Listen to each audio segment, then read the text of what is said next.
지금으로부터 상법 1순환 단권화 강의를 시작하도록 하겠습니다. 우선 상법 입문에 관하여 핵심적인 부분만 살펴보도록 하겠습니다. 이 부분에서는 매우 중요한 부분이라고 할 수 있는 것이 상법의 법원 가운데에서 보통거래약관이 상법의 법원인가 여부에 관한 것입니다. 그러면 보통거래약관이란 무엇인가? 교재 10페이지에 보통거래약관에 관한 설명이 나옵니다. 보통거래약관이란 사업자가 집단적인 거래를 반복적으로 처리하는 경우 그 편의를 위해 미리 정형적으로 작성해 놓은 계약조항을 말합니다. 이러한 보통거래약관은 많은 상거래가 실제로 이것에 의하여 이루어지고 있다고 할 수가 있고, 특히 보험계약은 전형적으로 미리 작성한 약관에 의하여 체결되는 대표적 부합계약이다라고 할 수가 있습니다. 부합계약이라고 하는 것은 당사자가 그 약관을 계약에 포함시키기로 합의한 계약을 말합니다. 이러한 보통거래 약관과 관련하여 약관이 과연 법적 구속력이 있느냐가 중요한 것인데, 이와 관련하여 약관은 그 자체가 결코 법규범이 될 수 없다라고 하는 것이 의사설의 입장인데, 이것이 통설과 판례의 입장입니다. 한 번 더 이야기하면은 통설 판례에 따라, 즉 의사설에 따라 보통거래 약관은 상법의 법원이 아니다, 그렇게 볼 수가 있습니다. 그런데 이와 관련하여 보통거래 약관과 모순되는 개별 합의가 있는 경우 개별 합의가 우선한다는 것은 확립된 판례입니다. 사업자가 다수 상대방과 계약을 체결할 목적으로 미리 만들어 놓은 계약서도 약관에 해당하지만, 만일 특정 조항에 대하여 개별 교섭을 거쳤다면 그 조항은 약관규제법의 대상이 아닌 개별 약정이 된다라고 하는 것이 판례의 입장입니다.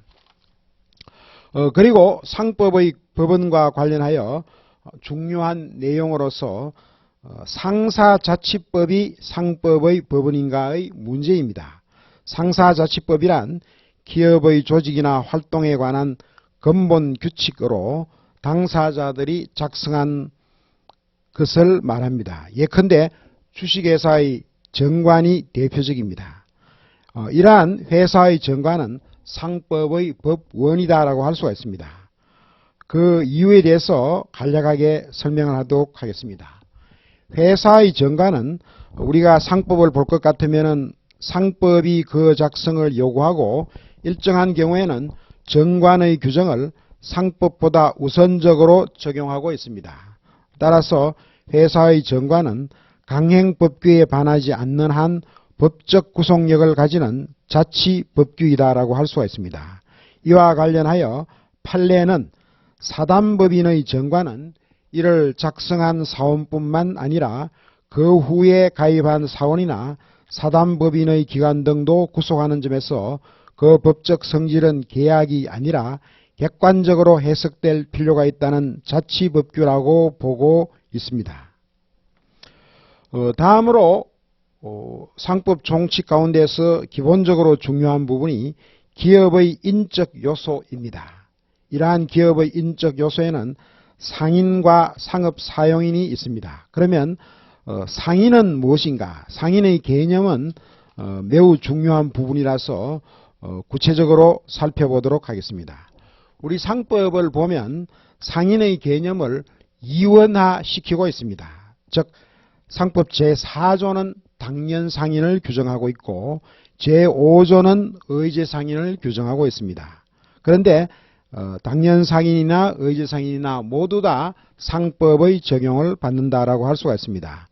당연상인의 개념을 우리가 파악을 하기 위해서는 상법 제4조와 상법 제46조를 살펴볼 필요가 있고, 의제상인의 개념을 우리가 파악을 하기 위해서는 상법 제5조 및 제66조를 우리가 살펴볼 필요가 있습니다.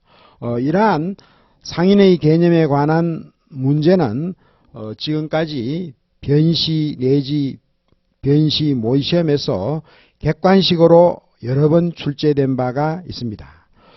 이러한 상인의 개념을 우리가 파악을 함에 있어서 우선 상인 개념의 필요성을 살펴볼 필요가 있습니다.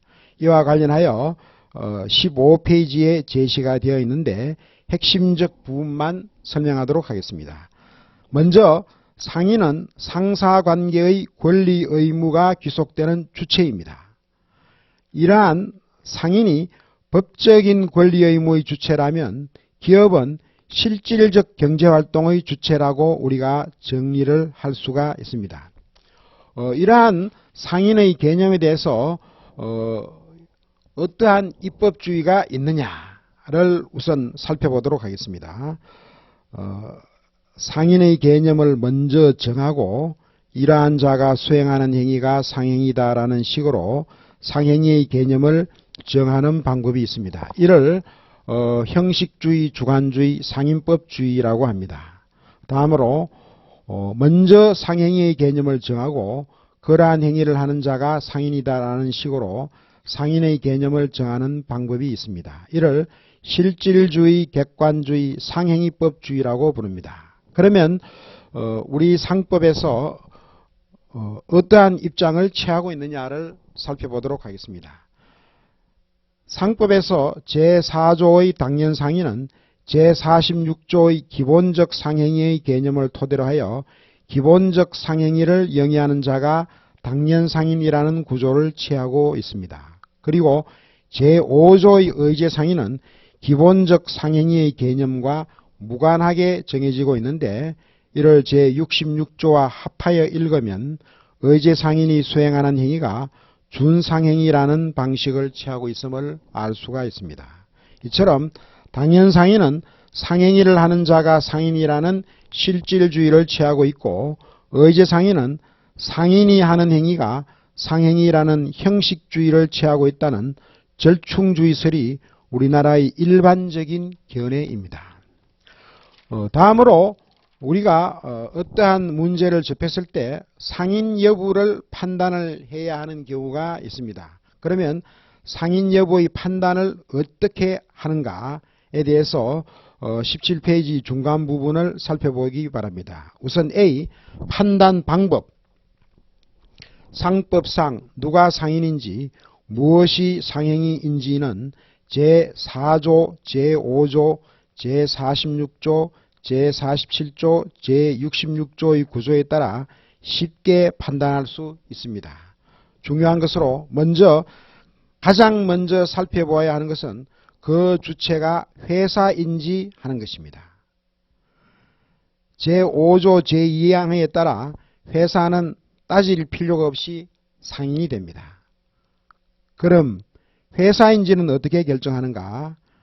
이와 관련하여 제169조, 제172조를 살펴볼 필요가 있습니다. 그런데 회사의 개념에 대해서는 설립 등기가 되어 있어야 비로소 회사다라고 하는 것을 반드시 우리가 기억할 필요가 있습니다.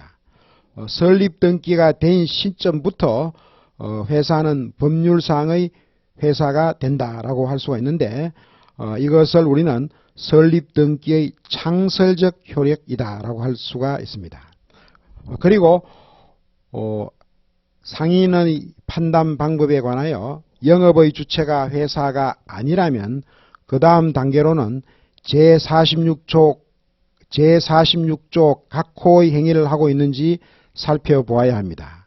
여기서 각호의 행위가 있는 경우 바로 상행위가 되는 것은 아님을 주의해야 합니다. 각호의 행위를 영업으로 하는지를 반드시 다시 검토해야 합니다. 영업성이 인정되어 기본적 상행위가 있게 되면 제4조에 의하여 당연상인이 됩니다. 반면 제46조 각호의 행위가 없는 경우에는 바로 상인이 아니라고 판단할 것이 아니라 다시 제5조 제1항으로 가서 의제상인인지 여부를 판단합니다. 이것을 우리가 한 번 더 정리하면 상인 여부의 판단을 위해서는 우선 제4조를 살펴보고 그리고 제5조를 살펴보아야 한다라고 할 수가 있는데 그 이전에 과연 이것이 회사인지 아닌지를 판단을 해야 된다는 것입니다. 회사인지 아닌지를 판단하기 위해서는 제5조 2항에 의해서 바로 회사는 따질 필요가 없이 상인이 된다라고 하는 것을 유의를 해야 합니다. 그리고 상인 여부의 판단과 관련해서 영업성의 중요성을 강조하지 않을 수가 없습니다. 상인이 되기 위해서는 반드시 영업성을 갖춰야 한다. 그렇게 볼 수가 있는데 이와 관련하여 17페이지 아랫부분을 살펴보기 바랍니다. 제46조 각호의 행위를 하기는 하지만 이를 영업으로 하지 않는 경우가 설명이 되지 않았는데 이 경우에는 1. 우선 기본적 상행위가 없으므로 제4조의 당연상인은 아닙니다. 기본적 상행위란 무엇이냐? 단순히 제46조에서 열거된 행위 그 자체를 말하는 것이 아니라 그 행위를 영업으로 하는 경우를 지칭하기 때문입니다. 그렇다면 제5조 제1항의 의제상인으로 되는가? 제5조 제1항을 유심히 보면 상행위를 하지 아니하더라도 라고 규정하여 마치 제46조 각호의 행위가 없는 경우와 그러한 행위는 있으나 이를 영업으로 하지 않는 경우 두 가지를 모두 포함하는 것처럼 보일 수 있습니다. 그러나 제5조 제1항에서 영업을 해야 한다고 규정하고 있으므로 영업성이 없다면 의제상인이 될 여지도 없게 됩니다. 결과적으로 제46조 각호의 행위가 있는 경우에는 제5조 제1항에 해당될 여지가 없습니다. 이를 영업으로 하면 제4조로 가고 이를 영업으로 하지 않았다면 어디에도 해당하지 않습니다. 영업성이 없다면 상인이 될 수 없다라고 하는 것을 강조할 수가 있습니다. 이상의 논의는 상인의 개념에 관하여 중요한 의미를 가집니다. 제46조 각호의 행위가 있으나 영업으로 하지 않으면 당연상인 또는 의제상인 어느 것에도 해당하지 않습니다.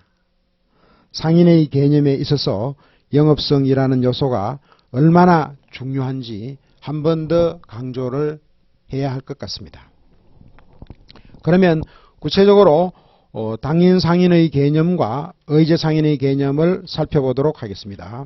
우선 당연상인 1. 상행위와 영업성을 갖춰야 한다.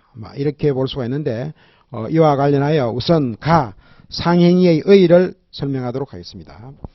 제4조를 살펴볼 필요가 있습니다. 당연상인이 되기 위해서는 상행위를 해야 합니다.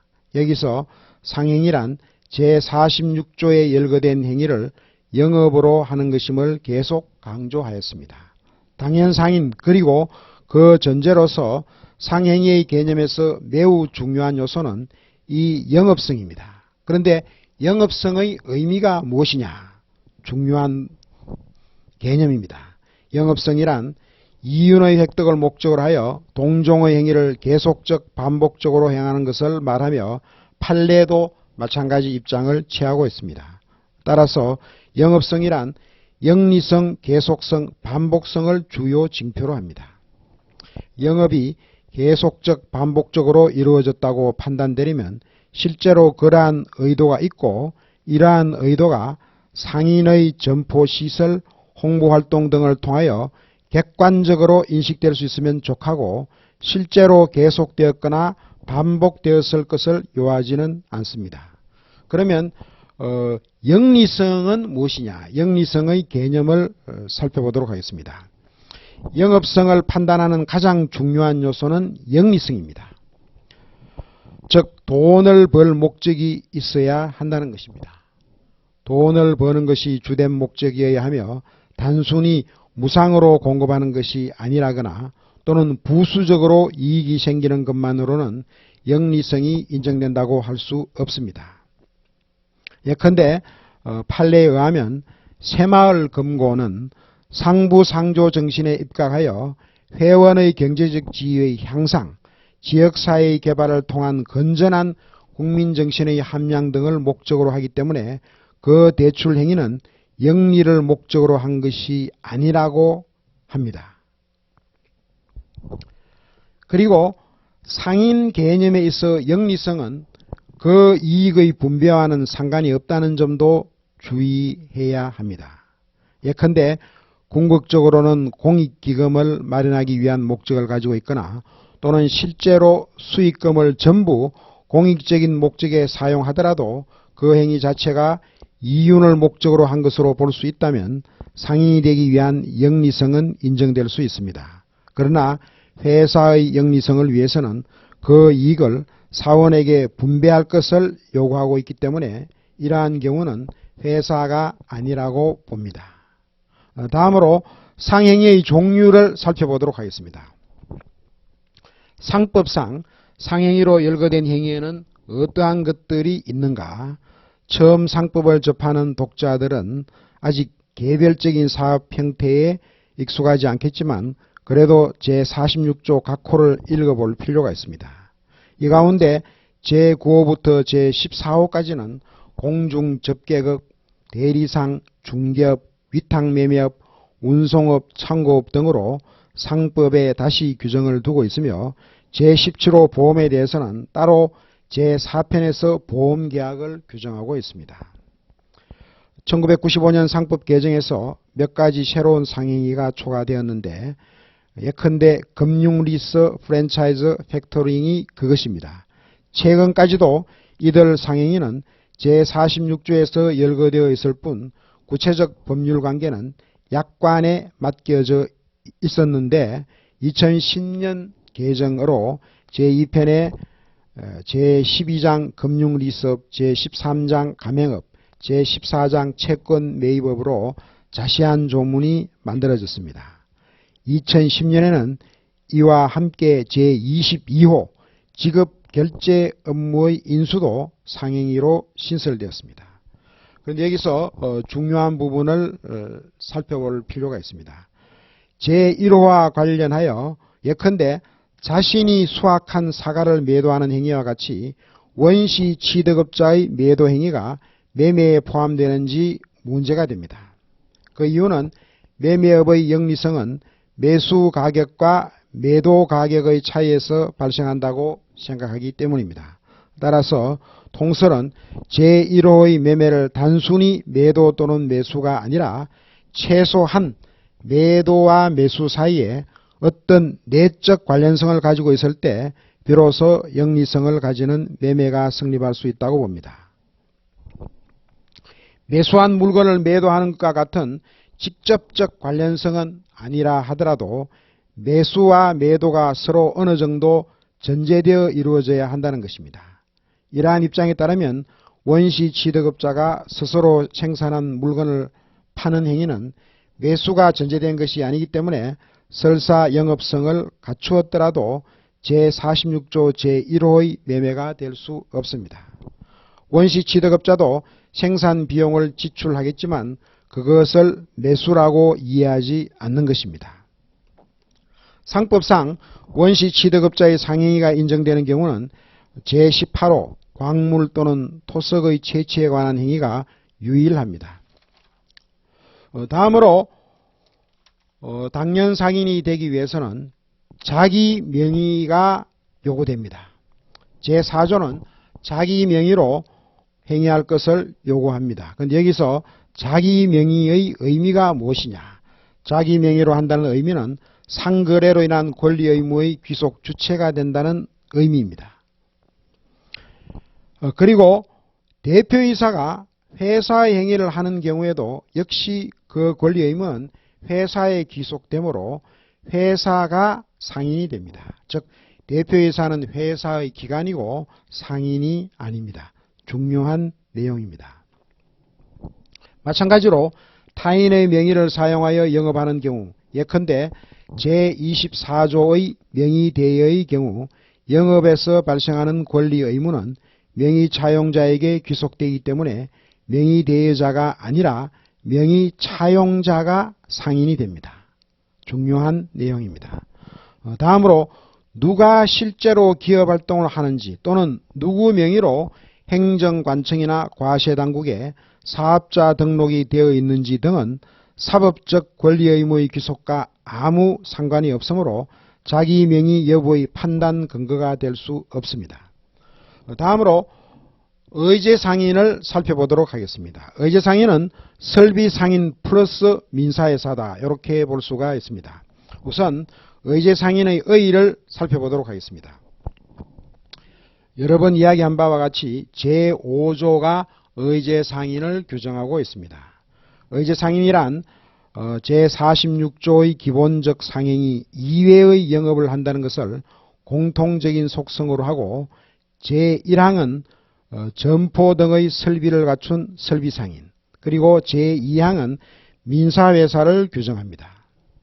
여기서 민사회사의 범위는 명확하므로 남는 문제는 제1항의 설비상인입니다. 표제에 의제라는 단어가 들어가기 때문에 당연이라는 단어와 어떤 차이가 있는 것은 아닌가 하는 의문이 들 수 있으나 서로 다른 상인의 종류에 불과하고 상법의 적용에 있어서는 아무런 차이가 없습니다. 조금 전에도 강조한 바가 있습니다. 의제상인은 상법의 적용이라는 측면에서 당연상인과 완전히 동등하기 때문에 상법에서 당연상인 또는 기본적 상행위의 유형을 열거하는 의미도 사실상 그렇게 크지 않습니다. 제66조를 볼 필요가 있습니다. 이러한 의제상인이 하는 행위를 준상행위라고 합니다. 다음으로 설비상인이 되기 위해서는 어떠한 요건을 갖춰야 하느냐를 살펴보도록 하겠습니다. 설비상인과 관련하여 중요한 판례는 학원업을 하는 갑은 의제상인, 그중 설비상인에 해당한다고 판시한 바 있습니다. 이러한 설비상인이 되기 위한 요건을 살펴보도록 하겠습니다. 1. 설비상인은 제46조 각호 이외의 행위를 영업으로 해야 합니다. 따라서 영업성은 당연상인과 마찬가지로 갖추어야 합니다. 2. 그럼 의제상인은 이러한 준상행위를 자기 명의로 해야 하는가? 제5조는 제4조와 달리 이에 관하여 아무 언급이 없지만 상인의 개념을 논하는 실익을 생각하면 의제상인이라고 해서 타인 명의로 영업을 하는 자를 상인이라고 할 수는 없으므로 자기 명의로 영업하는 것도 의제상인의 요건이라고 봅니다. 3. 상인적 설비 또는 상인적 방법이라는 추가적 요건이 필요합니다. 상인적 방법은 당연상인 또는 회사가 아닌 자가 어떠한 행위를 하였을 때 그의 상인성을 판단하는 가장 중요한 징표입니다. 여기서 상인적 방법이라 함은 일반적으로 당연상인이 영업을 하는 것과 같은 방법을 말하는데, 예를 들어 점포나 사무실과 같은 영업활동을 위한 고정적인 장소를 가지고 상업사용인을 두고 상업장부를 작성하며 대외적인 홍보활동을 하는 등 사회 통념상 당연상인의 경영방법으로 인정되는 것을 말합니다. 상인적 방법이 인정되지 않으면 의제상인이 될 수 없습니다. 이처럼 상인적 방법을 사용하였는지는 의제상인의 판단에 있어 가장 중요한 요소이므로, 예컨대 개주가 영업성을 가지고 개원을 모집하는 경우라 하더라도 상인적 방법을 사용하지 않은 경우에는 의제상인이 되지 않습니다. 다음으로 전문직업인의 상인성 여부를 살펴보도록 하겠습니다. 예컨대 변호사나 의사는 상인인가? 이와 관련하여 우리나라의 유력설 내지 통설의 입장을 살펴보도록 하겠습니다. 변호사, 의사, 공인회계사, 세무사 등 전문직업인은 사회 통념상 이윤 추구가 목적이 아니라 고도의 공익성을 목적으로 하고 있다는 이유에서 통설은 이를 상인으로 보지 않습니다. 판례도 변호사의 영리추구 활동을 엄격히 제한하고 그 직무에 관하여 고도의 공공성과 윤리성을 강조하는 변호사법의 여러 규정에 비추어 볼 때 변호사를 상법 제5조 제1항의 의제상인으로 볼 수 없다고 판시하고 있습니다. 즉 변호사는 의제상인이 아니다 라고 할 수가 있습니다. 다음으로 23페이지에 나오는 상인자격의 취득과 상실을 살펴보도록 하겠습니다. 상인자격의 취득과 상실에 관해서는 법인인 상인인 경우와 자연인인 상인인 경우로 나누어서 살펴볼 필요가 있습니다. 우선 1. 법인인 상인인 경우 회사는 설립 등기에 의하여 법인격을 취득하므로 회사가 되는 순간 즉 설립 등기를 함으로써 상인자격도 아울러 취득합니다. 회사는 법인격이 소멸되면 상인자격도 상실됩니다. 그런데 여기서 회사의 해산이란 무엇이냐를 우리가 알 필요가 있습니다. 회사의 해산이란 회사의 법인격을 소멸시키는 원인이 되는 법률 요건이므로 회사가 해산을 하게 되면 당연히 법인격이 소멸되는 것이 원칙이겠으나 회사는 자연인과 달리 권리 의무를 포괄적으로 상속하는 자가 없기 때문에 그 권리를 처분한다거나 의무를 이행하는 등의 절차를 밟아야 하고 이를 해산과 구분하여 청산이라고 합니다. 그런데 이러한 법률 행위가 가능하기 위해서는 그 행위자의 법인격이 전제되어야 하므로 이러한 절차를 끝낼 때까지 법인격이 인정되는 것입니다. 회사가 합병으로 인하여 해산되는 경우에는 존속회사라는 포괄적 성계인이 있기 때문에 청산 절차 없이 바로 법인격이 소멸합니다. 그리고 자연인 상인인 경우를 살펴보도록 하겠습니다.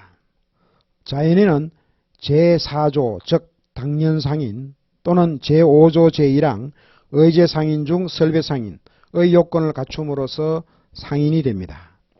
통설은 자연인의 경우 그 요건을 영업의 개시로 봅니다. 영업을 개시하는 시점에서 상인 자격을 취득한다는 것입니다. 그런데 여기서 영업의 개시를 그 준비행위까지 포함하는 넓은 의미로 보고 있습니다. 판례도 같은 맥락에서 객관적으로 영업의사를 알 수 있는 경우에는 개업을 위한 준비행위에 착수할 때 상인 자격을 취득하는 것으로 봅니다. 여기서 객관적으로 영업의사를 알 수 있는 경우라 함은 상호등기, 개업 광고, 간판 부착 등에 의하여 영업의사를 대외적으로 표시할 것까지 요구하지는 않으며 점포구입, 영업양수, 상업사용인의 고용 등 그 행위의 성질로 보아 영업의사를 상대방이 객관적으로 인식할 수 있으면 충분하다라고 하는 것이 판례의 입장입니다.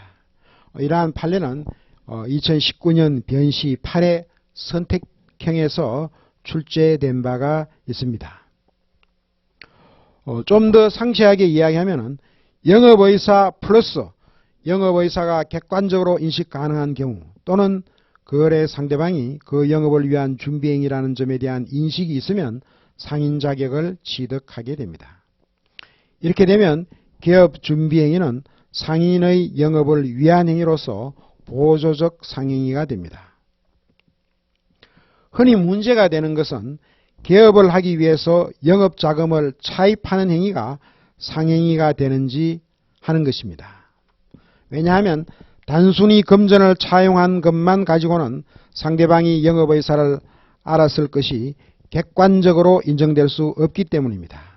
판례는 단순한 영업자금의 차입은 개업준비행위라고 할 수 없고 다만 행위자의 주관적 의사가 영업을 위한 것이었고 상대방도 행위자의 설명 등에 의하여 그 행위가 개업준비행위라는 점을 인식한 경우에 한하여 행위자는 차용행위를 한 시점에서 상인 자격을 취득하고 차용행위는 보조적 상행위가 된다고 봅니다. 예컨대 피고가 이전부터 학원을 운영하였는데 다시 학원을 설립하는 과정에서 원고로부터 금전을 차용하면서 피고에게 영업준비자금이라고 알려준 것에 근거하여 차용 시점부터 피고의 상인 자격을 인정하였습니다. 따라서 단순히 소비대차 사실만 있었을 뿐 개업 준비 자금이라는 점에 대한 상대방의 인식을 입증하지 못한 경우에는 차용 당시에 상인 자격은 인정될 수 없다라는 것이 판례의 입장입니다. 사업자금을 차용한 사안에서는 그 주체가 회사인지 대표이사 개인이었는지에 따라 결론이 달라지므로 주의해야 합니다. 자연인이 회사를 설립하기 위해서 영업자금을 차용한 경우 그것이 설립 중 회사의 행위로 인정되어 객관적으로 회사의 보조적 상행위가 되지 않는 이상 그 자연인이 대표이사라 하더라도 기관에 불과하고 그 자연인이 상인이 되는 것은 아니어서 위 차용금 채무는 상사 채무로 볼 수 없다라는 것이 판례의 입장입니다. A회사의 실질적 경영주인 갑이 A회사의 사업자금 명목으로 자금을 차용한 경우에도 형식적으로 A회사가 아니라 갑이 자금을 차용한 이상 비록 갑이 A회사의 실질적 경영주이고 사업자금으로 차용한 것이라 하더라도 갑에게 상인 자격이 인정되지 않는다고 판례는 판시하고 있습니다. 여러 번 이야기한 바와 같이 회사의 기관은 대표이사 개인이 상인이 되는 것은 아닙니다. 다음으로 26페이지에 나오는 상업사용인을 살펴보도록 하겠습니다. 상업사용인 제도에 관해서 여러 번 선택형 변시에서 출제가 된 바가 있는데 이러한 상업사용인에 관하여 상법에서 둔 이유가 뭐냐? 상인이 대리인을 통하여 행위할 수 있도록 하여 그 능력을 보충하기 위함이 아니라 외관주의에 의하여 거래 상대방을 보호함으로써 거래의 신속과 안전을 도모하기 위함입니다. 예컨대 상법에서는 대리권의 범위가 당사자 간의 계약에 의하여 정해지는 것이 아니라 상업사용인이라고 인정되면 당사자의 개별적 의사와는 상관없이 법에서 정한 일정한 범위의 대리권이 주어집니다. 그 결과 제3자는 특별히 대리권의 범위에 대하여 염려할 필요가 없이 거래에 임할 수 있게 되므로 거래의 안전이 보호되는 것입니다. 이러한 상업사용인이란 특정한 상인에 종속되어 그 상인의 영업에 관한 대외적 거래를 대리하는 자입니다. 종속성과 대리권의 존재가 상업사용인의 두 가지 징표가 됩니다. 그리고 상업사용인인지의 판단은 대리권이 수여되어 있는지에 의해서만 판단합니다. 상법에서 상업사용인의 개념이 제3자와의 외부관계를 규율하겠다는 취지에 있다는 점에서 상업사용인은 대외적인 거래를 대리해야 합니다. 상업사용인은 상인으로부터 대외적 영업활동에 대한 대리권을 수여받아야 하는 것입니다. 이러한 상업사용인 가운데서 가장 중요한 제도가 지배인 제도입니다. 이러한 지배인 제도에 관하여는 사례형 내지 선택형에서 얼마든지 출제가 될 수 있는 부분이다라고 할 수가 있습니다. 우선 지배인의 의의를 살펴보도록 하겠습니다. 지배인의 의의, 지배인의 개념에 관하여 제11조 제1항이 규정을 하고 있습니다. 지배인이란 영업주에 가름하여 그 영업에 관하여 재판상 또는 재판 외의 모든 행위를 할 수 있는 대리권을 가진 상업사용인을 말합니다. 이러한 지배인 제도는 단순히 영업주의 활동 영역의 확대라는 측면보다는 대리권의 존재나 그 범위에 대한 불확실성을 없앰으로써 거래를 촉진하자는 것에 그 의의가 있습니다. 다만 본질적으로 지배인 여부의 핵심은 대리권의 수혜가 있었는지에 달려있기 때문에 그 직함의 명칭은 중요하지 않습니다. 반드시 지배인이라는 명칭을 사용하지 않고 지점장 또는 영업부장 등과 같은 명칭을 사용하더라도 지배인으로서의 대리권이 부여되어 있다면 지배인이 된다 라고 하는 것이 판례의 입장입니다. 이러한 지배인의 선임을 살펴보도록 하겠습니다. 상인의 대리인도 지배인을 선임할 수 있습니다. 중요한 내용입니다. 그리고 상인의 임의 대리인도 지배인을 선임할 수 있다고 보는 것이 타당합니다. 다음으로 지배인의 종임을 살펴보겠습니다. 지배인의 종임은 대리권 수여계약의 종료 또는 대리권의 소멸에 의하여 이루어지겠으나 일반적으로는 고용관계 또는 위임관계가 종료되면 지배인으로서의 지위도 상실하게 됩니다.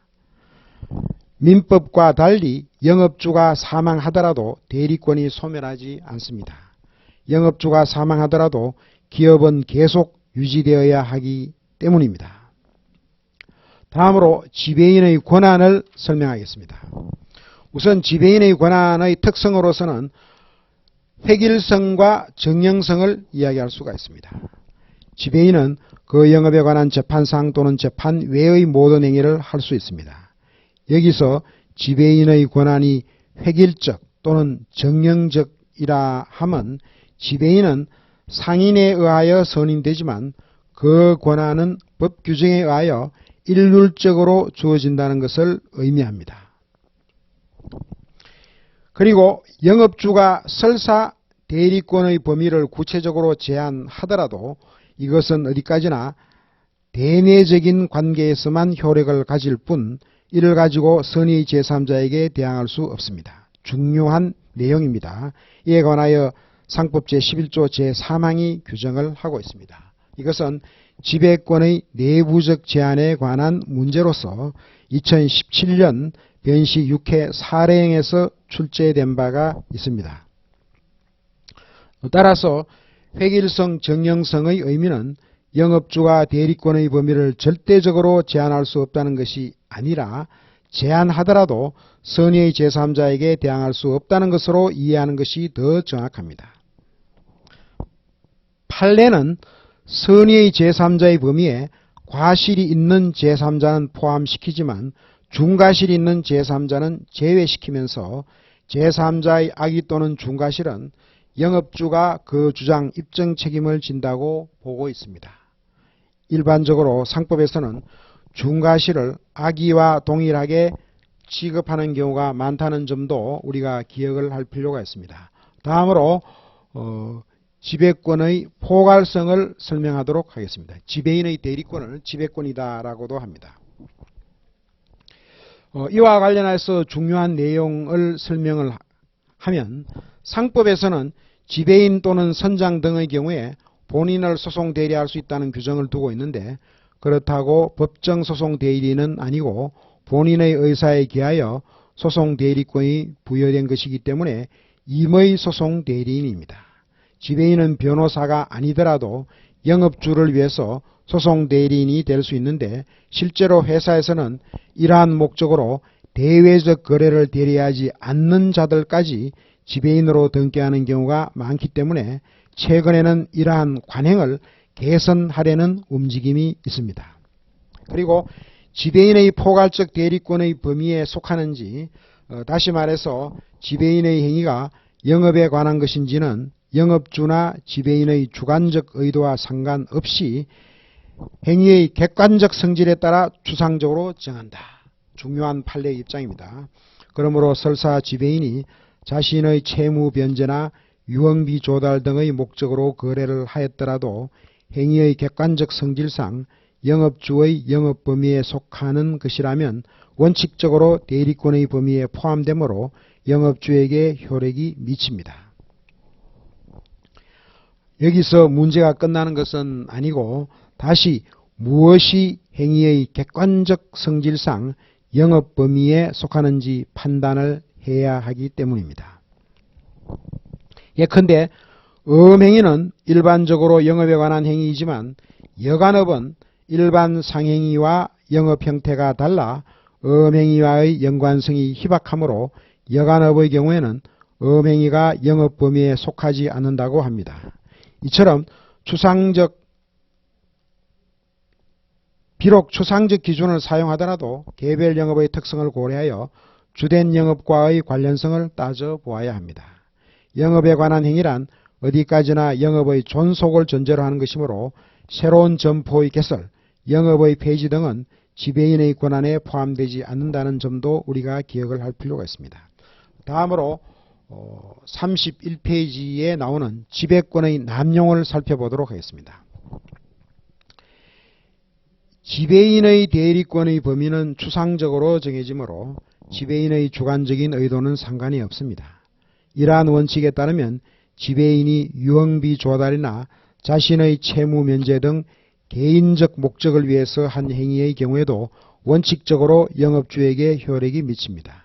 그러나 이러한 사정을 거래 상대방이 알았거나 알 수 있었다면 본인에게까지 효력을 미치도록 하는 것은 부당하지 않을까. 이러한 관점에서 대리인의 행위가 대리인이나 제3자의 이익을 위한 것임을 거래 상대방이 알았거나 알 수 있었다면 그 본인은 거래 상대방에게 대항할 수 있다는 법리가 확립되어 있으며 이를 대리권의 남용의 법리라고 부릅니다. 대리권의 남용이란 지배인의 주관적 의도가 문제되는 것에 불과하고 그 행위는 여전히 주어진 대리권의 범위 내에서 이루어진 경우입니다. 이러한 지배인의 대리권의 남용, 지배권의 남용의 이론적 근거가 무엇이냐에 대해서 견해의 대립이 있습니다. 판례는 처음에는 대리의 효과를 주장하는 것은 거래 상대방의 권리 남용이라는 점에 근거하여 악의 상대방에 대해서만 영업주가 대항할 수 있다고 판시하였습니다. 그러나 이후에는 일관하여 민법 제107조 제1항 단서를 유추 적용하는 입장을 취하고 있으며 이제는 거의 후자의 입장으로 굳어진 것으로 보아도 무방합니다. 일반적으로 전자를 권리 남용설, 후자를 심리 유보설이라고 부릅니다. 다음으로 34페이지를 살펴볼 필요가 있습니다. 공동지배인. 공동지배인이란 무엇이냐? 1의 상법은 거래의 안전을 보호하기 위해서 지배인의 권한을 정형화시키면서 제11조 제3항의 규정을 두고 있습니다. 그 결과 지배인이 전횡을 일삼게 되면 영업주로서는 그 법적 책임을 모두 부담하게 됩니다. 상법은 이 경우 영업주의 보호를 위해서 제12조에서 공동지배인 제도를 마련하고 있습니다. 여러 명의 지배인을 두고 이들이 공동으로만 지배권을 행사하도록 제한하는 것입니다. 지배인이 여럿이라고 하더라도 이러한 제한이 없는 경우에는 각자가 단독으로 지배권을 행사할 수 있으므로 공동지배인이라고 하지 않습니다. 그러면 공동지배권의 범위는 어떠한가? 이와 관련해서 중요한 내용을 살펴보도록 하겠습니다. 34페이지 아랫부분에 보면은 공동지배인은 지배권의 범위를 내부적으로 제한하는 것이 아니라 이를 위반하면 아예 지배권이 없는 것으로 보는 제도이기 때문에 제11조 3항, 즉 지배인의 대리권에 대한 제한은 선의 제3자에게 대항하지 못한다는 규정이 적용될 여지는 없습니다. 따라서 거래 상대방이 선의라 하더라도 원칙적으로 영업주는 책임을 지지 않는다고 봅니다. 그러나 지배권이 없다고 하더라도 예외적으로 영업주가 책임을 지는 경우가 있을 수 있습니다. 예컨대 제13조에 따라 공동지배인에 관한 사항은 등기 사항이므로 영업주가 공동지배인인 사실을 등기하지 않았다면 상업등기의 일반적 효력에 관한 제37조 제1항에 의하여 선의의 제3자에게 대항하지 못합니다. 또한 표현지배인 규정에 따른 표현책임을 질 수 있으며 민법 제756조에 따른 사용자 책임을 질 수도 있습니다. 다음으로 표현지배인 제도를 설명하도록 하겠습니다. 이것은 다수의 모의고사 선택형에서 출제된 중요한 내용이다라고 할 수가 있습니다. 우선 표현지배인의 의의가 무엇인가? 영업주가 편의상 사용인에게 본부장, 지점장 등과 같이 지배인으로 오인할 만한 명칭을 부여하면서도 그에 상하는 대리권은 부여하지 않는 경우가 있습니다. 대리권의 수요가 없었기 때문에 지배인이 될 수 없지만 그 명칭으로 인하여 대외적으로는 지배인으로 오인될 수 있습니다. 제14조가 표현지배인에 관한 규정인데 제14조는 이 경우 외관주의에 근거하여 영업주에게 표현 책임을 묻고 있으며 이를 표현지배인이라고 합니다. 간단히 정리하면 표현지배인이란 지배인으로서의 대리권은 가지지 않으면서 본점 또는 지점의 본부장, 지점장, 기타 지배인으로 인정될 만한 명칭을 사용하는 자를 말합니다. 물론 표현지배인의 행위는 대부분 민법 제125조, 제126조의 표현대리에 해당할 것이므로 민법에 의하여 해결하는 것도 한 가지 방법입니다. 그러나 상법에 별도로 이러한 규정을 둔 것은 표현 책임을 묻기 위한 요건을 보다 완화시킴으로써 외관주의를 보다 강조하여 거래의 안전을 도모하기 위한 목적도 있습니다. 이러한 표현지배인이 되기 위해서는 어떠한 요건을 갖추어야 하느냐? 세 가지의 요건이 있습니다. 표현지배인의 요건은 일반적인 외관법리를 가지고 정리하면 쉽습니다. 첫째, 외관의 존재. 두 번째, 외관의 부여. 세 번째, 외관의 신뢰입니다. 첫째, 외관의 존재. 외관이 존재하고 두 번째, 외관의 부여. 그 외관에 대하여 영업주의 귀책 사유가 있어야 하며 세 번째, 외관의 신뢰. 거래 상대방이 외관을 신뢰해야 한다는 것 세 가지가 그것입니다. 그런데 첫 번째 요건은 당연한 것이고 두 번째와 세 번째 요건은 외관 책임을 묻는 것에 대하여 거래 상대방 양쪽에 정당한 사유가 있어야 한다는 것으로 이해하면 됩니다. 그러면 구체적으로 표현지배인의 요건을 살펴보도록 하겠습니다. 외관의 존재. A. 표현적 명칭을 사용해야 한다. 예컨대 지배인, 본부장, 지점장, 지사장 등을 예로 들 수 있습니다. 거래 통념상 특정 영업소의 영업을 책임지는 자라는 믿음을 주어야 합니다. 지점차장, 지점장 대리 등과 같이 명칭 자체에서 상위직의 존재를 인식할 수 있는 경우에는 표현지배인의 명칭으로 보지 않습니다. 영업소장은 표현지배인으로 자주 교과서에 등장하지만 판례는 보험회사 영업소장은 표현적 명칭으로 보지 않은 것이 있습니다. 다음으로 지배권의 범위 내의 행위. 표현지배인 제도는 외관을 신뢰하여 거래한 자를 보호하기 위한 것이므로 표현지배인은 당연히 지배인의 권한 내의 행위를 해야 합니다. 표현지배인의 개인적 목적을 위한 행위의 경우에도 표현지배인이 성립할 수 있다는 것을 주의를 해야 합니다. 다음으로 본점 또는 지점으로서의 실질을 갖추어야 합니다. 이것을 우리는 실질설이다 이렇게 이야기를 합니다. 즉 다수설 판례는 표현지배인을 지배인으로 오인한다는 것은 표현지배인이 속해 있는 본점 또는 지점의 영업에 관하여 포괄적 대리권을 가지는 것으로 오인하는 것을 의미한다고 하면서 본점 또는 지점은 적법한 지배인의 대리행위가 존재할 수 있을 정도로 영업소의 실질을 갖추어야 한다고 봅니다.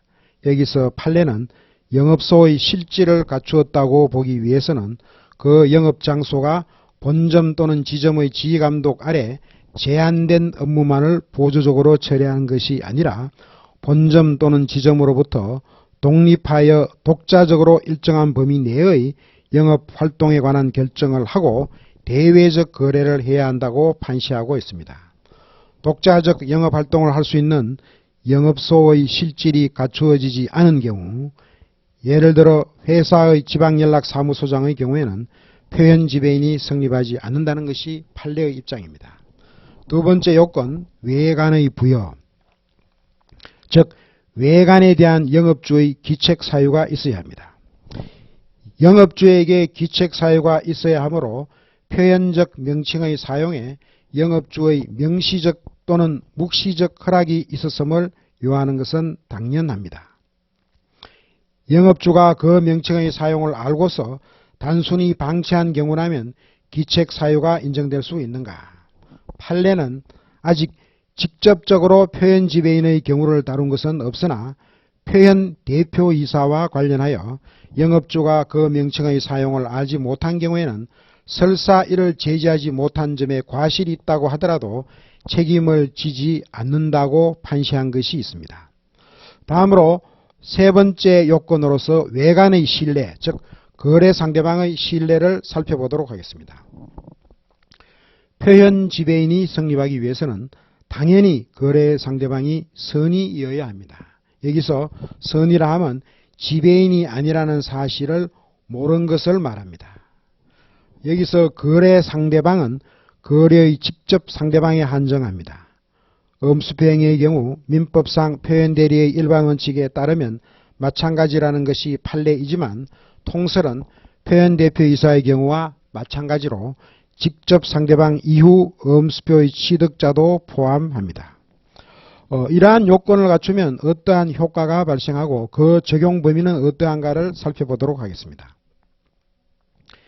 표현 지배인이 성립하면 그 행위는 유효한 대리 행위가 되고 영업주가 거래 상대방에 대하여 책임을 부담합니다. 표현 지배인이 그 행위를 개인적 목적으로 한 경우 지배권의 남용과 같은 논리를 적용할 수 있는가? 예컨대 표현 지배인이 개인적 목적으로 엄을 발행한 경우를 생각해 볼 필요가 있습니다. 표현 지배인에 있어서도 그 행위가 대리권의 범위에 속하는지는 주관적 의도와 상관없이 추상적으로 정해지는 것이므로 원칙적으로 그 행위의 효력이 영업주에게 미치는 것에는 변함이 없습니다. 표현 지배인이 만일 정식의 지배인이었다면 영업주가 지배권의 남용의 법리에 따라 책임을 면할 것인데 표현 지배인에게 대리권이 없다는 이유로 영업주가 책임을 진다는 것은 균형에 맞지 않습니다. 그 이유는 표현 지배인의 경우 영업주로서는 지배권을 부여한 것이 아니라 그 외관을 창출한 기책 사유밖에 없음에도 불구하고 더 큰 책임을 지는 결과가 되기 때문입니다. 따라서 표현 지배인의 경우에도 지배권 남용의 법리가 적용되는 것이 타당합니다.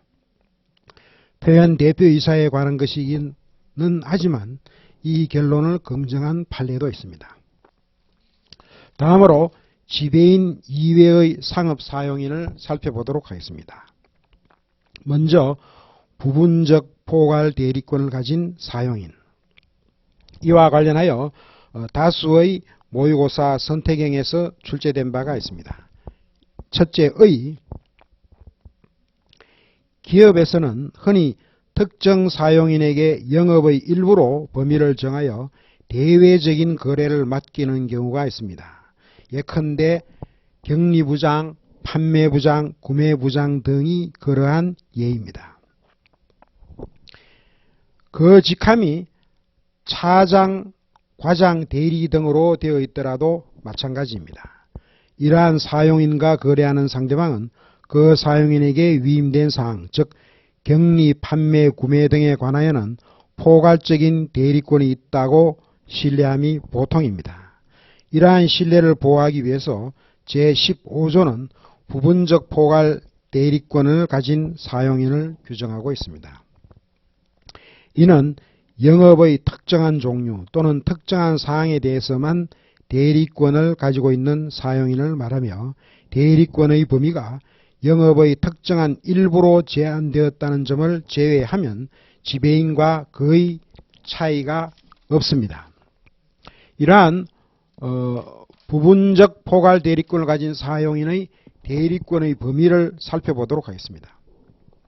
우선 정형성, 포괄성을 띈다라고 할 수가 있습니다. 즉 부분적 포괄 대리권을 가진 상업 사용인은 역시 지배인과 마찬가지로 대리권의 범위에 관한 개별적인 지정은 필요하지 않고 포괄적인 대리권을 가지며 그 범위는 법 규정에 의하여 획일적 정령적으로 주어집니다.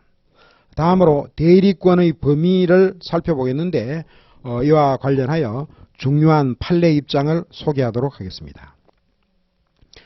건설 현장의 현장 소장의 통상적인 업무 범위는 공사의 시공에 관련한 자재, 노무 관리 외에 그에 관련된 하도급 계약의 체결 및 그 공사 대금의 지급, 공사에 투입되는 중기 등의 임대차 계약 체결 및 그 임대료의 지급 등에 관한 모든 행위라고 할 수 있지만 회사의 부담으로 될 채무 보정 또는 채무 인수를 할 권한이나 회사가 공사와 관련하여 취득한 채권을 대가 없이 일방적으로 포기할 권한은 포함되지 않는다라고 할 수가 있습니다.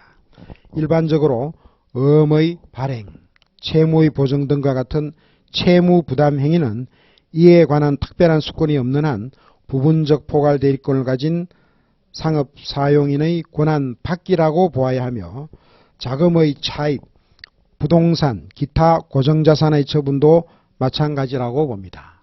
또한 전상개발 장비의 구매와 관련된 실무를 총괄하는 상업사용인이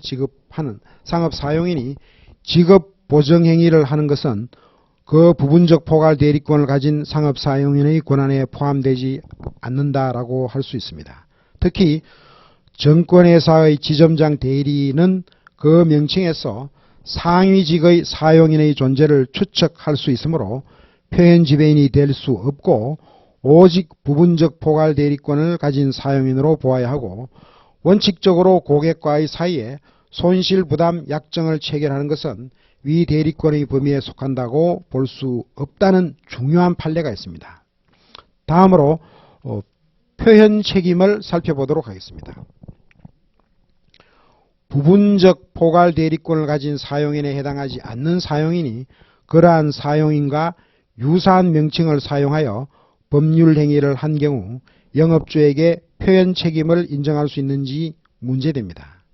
표현 지배인과 같은 특별 규정이 없으므로 제15조의 문헌적 해석에 충실하자면 민법상의 표현 대리가 성립할 수 있을 뿐입니다. 그러나 부장, 과장, 영업소장 등의 명칭을 사용하였다고 하여 민법 제125조의 제3자에 대하여 타인에게 대리권을 수여함을 표시한 경우라고 보기 어렵기 때문에 표현 대리가 성립하기가 쉽지 않습니다. 학설로서는 이렇게 민법상의 표현 대리의 한계를 감안하여 제14조의 표현 지배인 규정을 유추 적용하자는 견해가 있습니다. 그러나 다수설은 유추 적용을 부정합니다. 외관주의에 의한 보호는 사실관계와 부합하지 않는 법률관계를 의제하겠다는 것이므로 명문의 규정이 없음에도 불구하고 유추 적용하기가 쉽지 않습니다. 아무리 상사적 법률관계라고 해도 마찬가지입니다. 또한 부분적 포괄 대리권을 가진 상업사용인은 그 부여된 명칭에 따라 대리권의 범위가 다양하고 지배인과 비교하여 실제로 대리권이 부여되었는지를 외부에서 잘 알기 힘들다는 측면도 있기 때문에 이 경우까지 표현 지배인의 규정을 유추 적용하는 것은 무리가 있습니다. 그래서 판례도 부분적 포괄 대리권을 가진 사용인의 경우 제14조의 유추 적용을 부정하고 있습니다. 중요한 내용입니다. 이와 관련하여 모의고사, 변시, 선택형에서 여러 번 출제된 바가 있습니다. 또한 부분적 포괄 대리권을 가진 상업사용인이 그 부여된 권한에 속하지 않는 행위를 한 경우에 영업주가 책임을 지기 위해서는 민법상의 표현 대리의 법리에 의하여야 한다는 판례도 우리가 기억을 할 필요가 있습니다. 다음으로 42페이지에 나오는 물건 판매 점포의 사용인, 이에 관하여 2018년 2차 모의고사 선택형에서 출제가 된 바가 있는데 여기에서는 백화점 지점의 판매 사원은 물건 판매 점포의 사용인이라고 한 것이 있습니다. 이와 관련하여 제16조를 살펴볼 필요가 있습니다. 이 조문은 지배인의 법리와 다릅니다. 제16조 제2항을 보면 단순히 제14조 제2항을 준용하고 있고 제14조 제1항은 준용하고 있지 않습니다.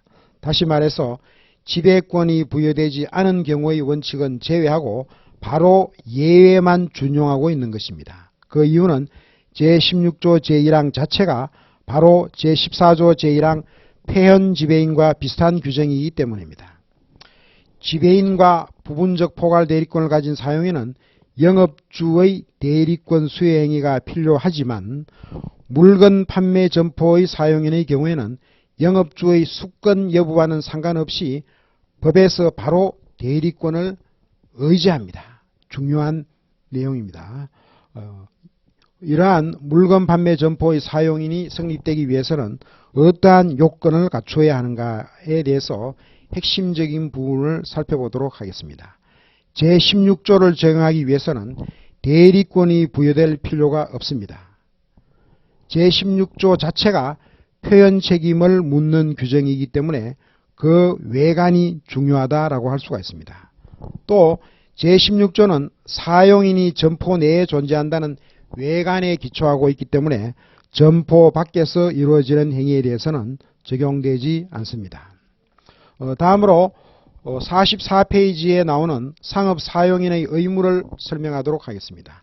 상업사용인의 의무 가운데서는 경업금지 의무가 중요하다라고 할 수가 있고 또한 겸직금지 의무도 중요하다 이렇게 볼 수가 있습니다. 우선 상업사용인의 의무 가운데 경업금지 의무를 설명하도록 하겠습니다. 이와 관련하여 모의고사 선택행에서 여러 번 출제된 바가 있습니다. 경업금지 의무를 설명하기 위해서는 우선 금지되는 거래가 무엇인가? 영업이 금지되는 것은 영업주의 영업부류에 속하는 경우에 국한되며 제도의 취지를 고려할 때 설사 영업부류에 속하는 행위라고 하더라도 영리적 성격이 없는 행위는 제외됩니다. 이러한 경업금지 의무와 관련해서 중요한 것이 개입권입니다. 그러면 개입권이 무엇이냐? 개입권의 의, 영업주의 허락을 얻지 않고 경업을 하면 어떻게 되는가? 먼저 영업주는 상업사용인과의 고용계약 등을 해지할 수 있으며 영업주에 대하여 손해가 발생한 경우에는 그 손해배상을 청구할 수 있습니다. 그러나 가장 중요한 것은 제17조 제2항의 개입권입니다. 개입권이란 쉽게 말해서 상업사용인이 경업을 통하여 얻은 경제적 이익을 영업주에게 귀속시키도록 하는 것입니다. 개입권은 형성권이기 때문에 일방적 의사표시만으로 권리를 행사할 수 있습니다. 이러한 개입권을 행사하면 어떠한 효과가 발생하느냐? 개입의 효과는 상업사용인이 얻은 경제적 효과가 영업주에게 귀속된다는 것에 그치고 영업주가 직접 거래의 주체가 되지는 않습니다. 다음으로 상법상 개입권 또는 개입 의무의 비교를 살펴보도록 하겠습니다. 개입권은 상법에서 자주 등장하는데 대리상, 각종 회사에서 이사나 무한책임사원 등의 경업금지 의무에서 인정되는 개입권은 위 상업사용인에 대한 개입권과 같습니다. 그러나 제107조의 위탁매매인, 제113조의 준위탁매매인, 제116조 제1항의 운송주선인의 개입권의 경우에는 위탁매매인 등이 거래의 직접 당사자로 된다는 점에서 상업사용인 등에서 인정되는 개입권과 다릅니다.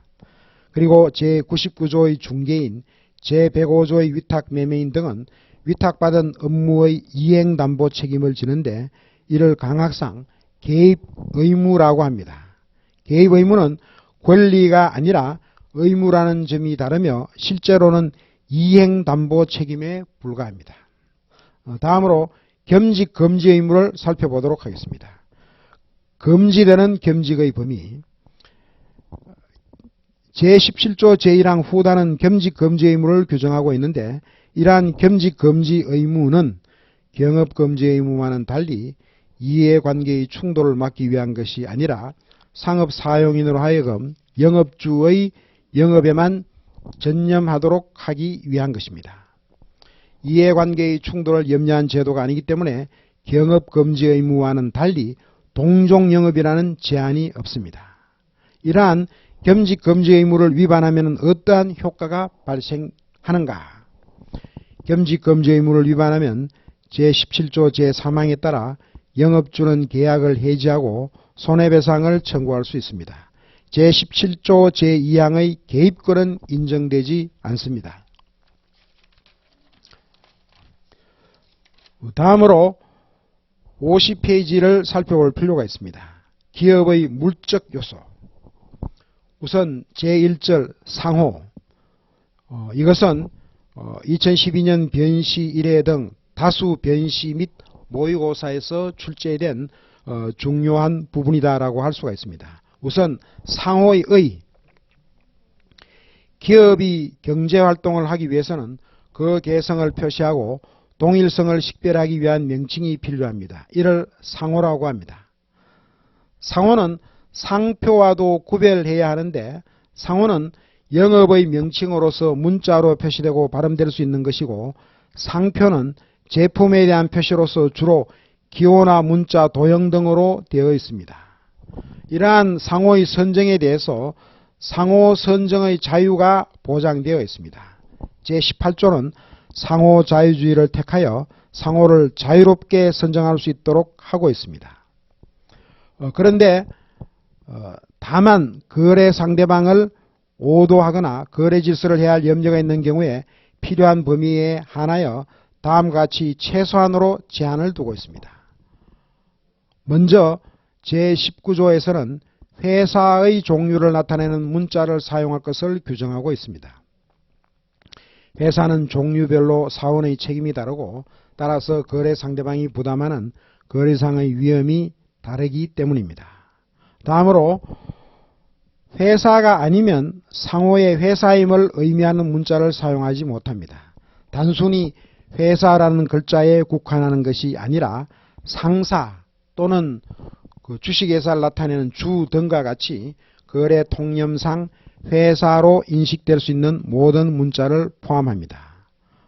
그리고 동일한 영업에는 하나의 상호만을 사용해야 합니다. 이를 상호 단일의 원칙이라고 합니다.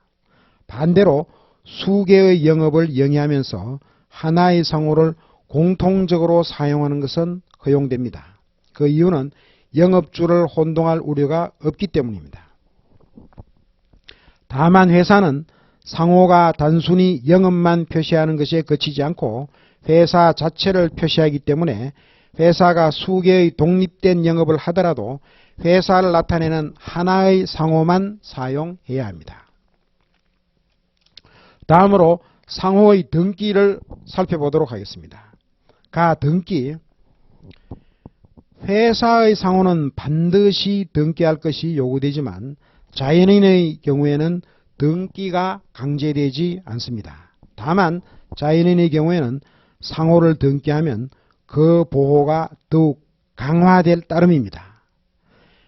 이처럼 회사와 자연인을 달리 취급하는 이유는 회사는 등기에 의하여 성립되므로 등기가 회사의 존재에 결정적이지만 자연인의 경우에는 그 실체가 중요하고 등기에 의하여 존재가 성립되거나 증명되는 것이 아니기 때문입니다.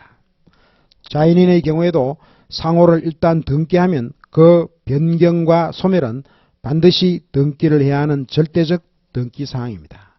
다음으로 가등기를 살펴보도록 하겠습니다. 회사의 경우 상호의 최초 등기, 상호의 변경, 본점 이점 등의 경우에 설립 절차나 정관 변경 절차를 거쳐야 하기 때문에 주주총회 또는 사원총회의 결의 등으로 시간이 많이 걸리게 됩니다. 이 기간 동안 타인이 상호를 가로채어 먼저 동일한 상호를 등기하게 되면 회사로서는 그 상호를 이용할 수 없게 됩니다. 이러한 폐단을 방지하기 위해서 상호의 가등기 제도가 신설되었습니다.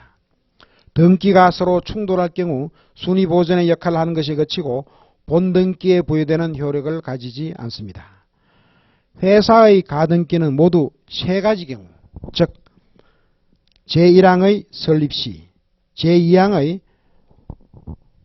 상호나 목적의 변경시, 제3항의 본점의 이전 시에 인정된다고 제22조의 2가 규정하고 있습니다. 그런데 자세히 보면 제1항에서만 특별히 회사의 형태를 특정하고 있고 다른 항에는 그러한 제한이 없습니다. 그 이유는 무엇인가? 한명회사, 합자회사, 유한책임회사의 설립 절차는 단순하므로 가등기를 인정하지 않더라도 위에서 이야기한 문제가 발생하지 않기 때문입니다. 따라서 설립 시의 가등기는 주식회사와 유한회사에 대해서만 인정됩니다. 또 자연인인 상인의 경우에는 왜 가등기가 인정되지 않는가? 그 이유는 상호의 등기가 강제되지도 않는 데다가 위와 같은 절차에 시간을 소모하지도 않기 때문입니다. 다음으로 상호권의 보호. 이것은 매우 중요한 내용입니다. 이것을 우리는 상호 전용권의 문제다 이렇게도 이야기합니다. 이와 관련하여 2020년 변시 9회에서 출제된 바가 있습니다. 사례형으로 출제되었습니다. 상호권의 보호, 상호 전용권 문제인데 상호 전용권이란 무엇이냐? 상인이 자신의 상호에 대해서 가지는 권리를 상호 전용권이라고 합니다. 상호권은 형식적으로는 기업의 명칭이라는 점에서 인격권적 성질을 가지지만 그 실질적 내용은 재산권적 성질을 가지고 있다고 봅니다. 물론 상법에서는 재산권적 성질을 가지고 있다는 성격이 더 강하게 부각될 수밖에 없습니다. 상호권은 일반적으로 1. 타인으로부터 방해를 받지 않고 상호를 사용할 수 있는 상호 사용권과 2. 타인이 자신의 상호를 부정하게 사용할 경우 이를 배척할 수 있는 상호 전용권으로 분류됩니다. 즉 상호권은 상호 사용권 플러스 상호 전용권이다 라고 할 수가 있는데 상호 사용권은 별로 문제가 되지 않고 상호 전용권이 문제가 된다 라고 할 수가 있습니다. 그래서 이 상호권의 보호와 관련하여 상호 전용권만 설명하면 충분하다라고 할 수가 있는데 상호 전용권의 내용에는 어떠한 것이 있느냐 중요합니다. 1. 상호 폐지 청구권. 상호 폐지 청구권의 제23조 제1항과 제2항을 살펴볼 필요가 있습니다. 등기 또는 미등기 상호권자의 상호 전용권을 상호 폐지 청구권의 형태로 규정하고 있습니다. 상호권자는 다른 사용자에 대해서 그 상호를 사용하지 말 것을 청구할 수 있으며 심지어 다른 사용자가 이를 등기한 경우에도 제23조의 요건을 입증하여 그 상호 등기의 말소를 청구할 수도 있습니다. 상호 폐지 청구권은 손해의 발생을 미리 방지하고자 하는 사전적 구제 수단이라는 점에서 손해배상 청구권과 다르다라고 할 수가 있습니다. 이러한 상호 폐지 청구권을 행사하기 위해서는 어떠한 요건을 갖추어야 하느냐. 제23조 제1항, 제2항을 살펴볼 필요가 있습니다. 첫째, 부정한 목적으로. 두 번째, 타인의 영업으로 오인할 수 있는 상호를 사용하는 경우에. 세 번째, 손해를 받을 염려가 있는 자가 상호의 폐지를 청구할 수 있도록 되어 있습니다. 이 세 가지 요건을 구체적으로 살펴볼 필요가 있습니다. 먼저 부정한 목적이란 무엇이냐. 먼저 부정한 목적이 있어야 하는데 이는 원래의 상호가 이미 획득한 사회적 신용이나 경제적 가치를 자신의 영업에 유리하게 이용하려는 목적을 말합니다. 이와 관련해서 최신 판례 입장이 매우 중요한데 그것을 설명하도록 하겠습니다. 부정한 목적이란 어느 명칭을 자기의 상호로 사용함으로써 일반인으로 하여금 자기의 영업을 명칭에 의하여 표시된 타인의 영업으로 오인하게 하여 부당한 이익을 얻으려 하거나 타인에게 손해를 가하려고 하는 등의 부정한 의도를 말한다라고 판시한 바가 있습니다. 이것은 발전된 중요한 판례다라고 할 수가 있습니다. 2016년 1월 28일 2013-76635 판결입니다. 다음으로 인식 가능성을 설명할 필요가 있습니다. 타인의 영업으로 오인하려면 먼저 상호가 유사해야 합니다. 상호의 유사성은 상호가 완전히 동일한 것을 요구하지는 않으며 주요 부분에서 동일하면 충분합니다. 문제는 업종이 유사해야 하는지 여부입니다. 유사상호를 사용하는 이유는 이미 일반 소비자로부터 좋은 평판을 획득한 상호의 이미지를 무단으로 이용하고자 하는 것이기 때문에 여기서 오인 가능성은 일반인의 입장에서 영업 주체를 혼동할 우려가 있는지를 가지고 판단하는 것이 원칙입니다. 이것은 조금 전에 이야기한 판례에서도 언급된 바가 있습니다. 일반인의 입장. 따라서 그 유사성은 영업의 종류, 규모, 지역성 등을 고려하여 판단해야 합니다.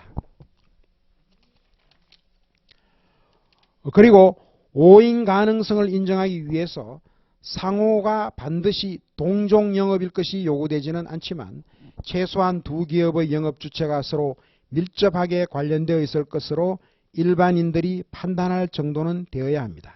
다음으로 손해를 받을 염려가 있어야 한다. 상호의 폐지를 청구하기 위해서는 손해를 받을 염려가 있어야 합니다. 여기서 손해라 하면 상호권자의 재산 또는 인격에 관하여 발생할 수 있는 불이익을 말합니다. 법문에서 받을 염려라고 하고 있기 때문에 실제로 손해가 발생해야 하는 것은 아니고 장래에 손해가 발생할 가능성이 있으면 됩니다.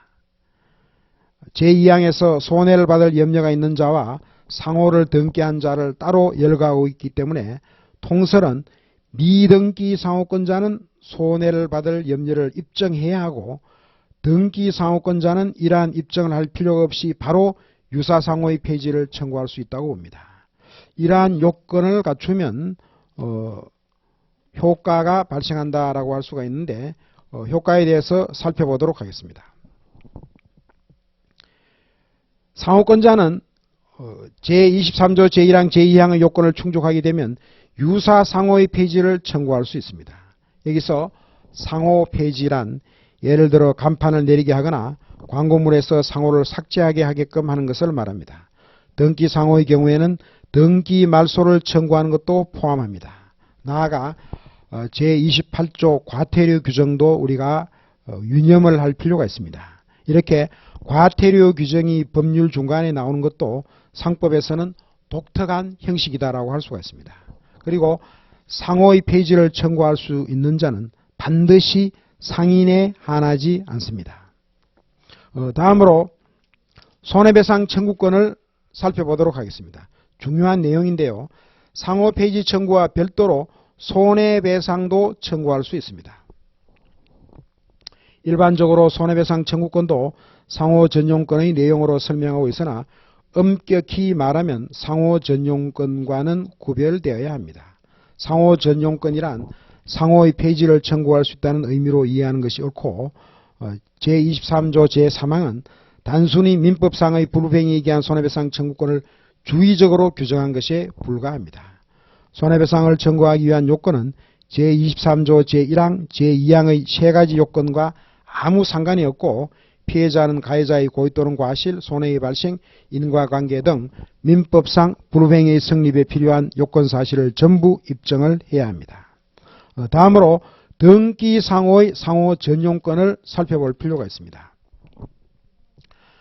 상호를 등기하게 되면 상호 전용권의 행사가 쉬워집니다. 구체적으로 보면 첫째, 제22조에 의하여 동일 상호의 등기를 배척할 수 있습니다. 두 번째, 다음으로 제23조 제4항에 따라 상호 전용권의 보호를 위한 부정 목적의 입증 책임이 전환됩니다. 따라서 가해자가 부정한 목적이 없었음을 입증해야 합니다. 세 번째, 통설에 의하면 제23조 제2항에 따라 상호 폐지 청구권을 주장하기 위해 손해를 받을 염려를 입증할 필요가 없습니다. 결국 등기 상호의 경우에는 실질적으로 상호의 오인 가능성이라는 비교적 객관적인 사실만을 입증하면 상호의 폐지를 청구할 수 있다는 점에서 유리하다라고 할 수가 있습니다. 다음으로 56페이지를 살펴볼 필요가 있습니다. 동일 상호 등기자의 등기 배척권. 제22조는 등기 상호권자의 등기 배척권을 규정하고 있습니다. 그리고 제23조와 두 가지 점에서 차이가 있습니다. 먼저 행정구역상의 제한이 있습니다. 그 기준은 특별시, 광역시, 시군으로서 광역행정구역인 특별시, 광역시, 도와 기초행정구역인 시군구를 조합하고 있는데 인구보다는 면적을 고려한 기준이라고 볼 수 있겠습니다. 그런데 제23조와 비교하여 제22조의 더 중요한 차이는 유사상호가 아니라 동일상호에 대해서만 적용된다는 점입니다. 따라서 유사상호는 제22조의 문제가 아니라 오직 제23조의 문제일 따름이므로 우리가 다음에 설명하는 실체법설과 절차법설의 대입도 동일상호에만 국한됨을 주의해야 합니다. 판례도 마찬가지의 입장을 취하고 있습니다. 그러면 동일상호 등기자의 등기 배척권에 관한 효력을 살펴보도록 하겠습니다. 이와 관련하여 실체법설과 절차법설의 대립이 있습니다. 그런데 오늘날 실체법설과 등기법설의 대립이 있습니다. 그러면 우선 실체법설의 입장은 어떠한가?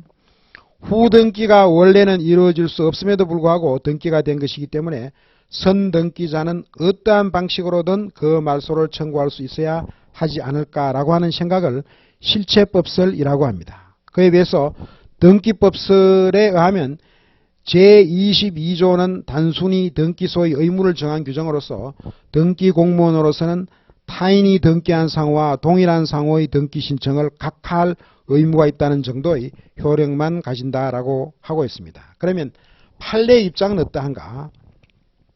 중요한 판례의 입장입니다. 판례는 제22조의 취지를 상호를 먼저 등기한 자가 그 상호를 타인의 상호와 구별하고자 하는 이익을 보호하는 데 있다고 하면서 따라서 제22조는 타인이 등기한 상호의 등기를 금지하는 효력과 함께 그와 같은 상호가 등기된 경우에는 선등기자가 후등기자를 상대로 그와 같은 등기의 말소를 소로서 청구할 수 있는 효력도 인정한 규정이라고 판시하여 실체법설을 취하고 있습니다. 그런데 이 실체법설과 등기법설에 관해서 많은 논란이 있는데 우선 실체법설에 따르면 예컨대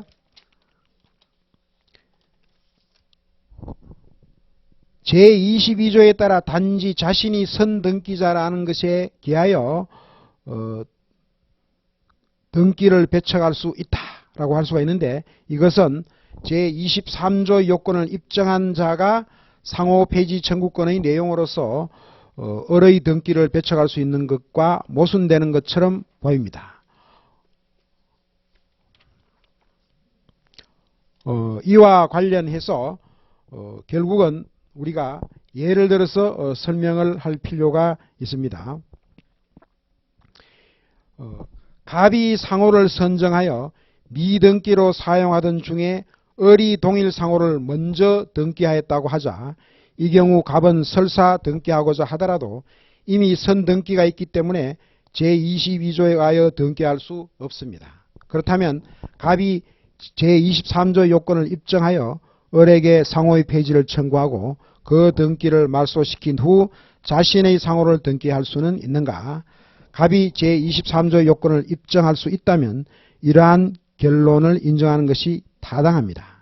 을이 부정한 목적으로 갑의 상호권을 침해하고 있기 때문입니다.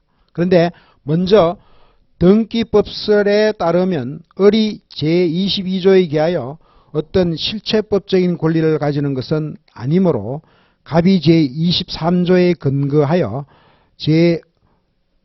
제23조에 근거하여 을의 상호등기의 말소를 청구하는데 특별한 이론적 어려움이 없습니다.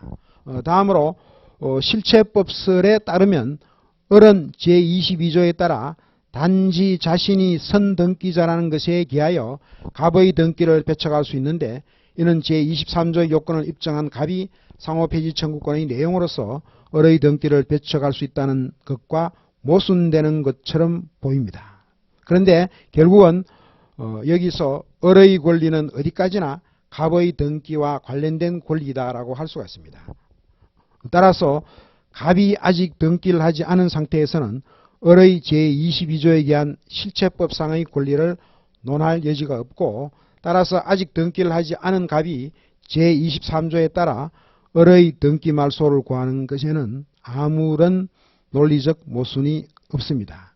이러한 결론이 정책적으로 타당함은 물론이다라고 할 수가 있고, 이처럼 실체법설에 의하더라도 상호권자가 제23조에 따라 선등기자의 등기 말소를 구하는데 아무 지장이 없다고 본다면 이 경우에도 실체법설과 절차법설은 차이가 없습니다. 결국 동일 상호 등기자의 등기 배척권에 관한 효력에 관한 실체법설과 등기법설은 논의의 실익이 크지 않다라고 할 수가 있습니다. 다음으로 가등기된 상호의 효력을 살펴보도록 하겠습니다. 이와 관련하여 중요한 것은 타인이 등기하지 않고 동일 상호를 사용하는 것은 허용되는가? 제22조에 의하여 상호를 등기한 자에게 생기는 권리는 등기 배척권에 불과하므로 타인이 등기를 하지 않은 상태에서 동일 상호를 사용하는 것을 막을 수 없습니다.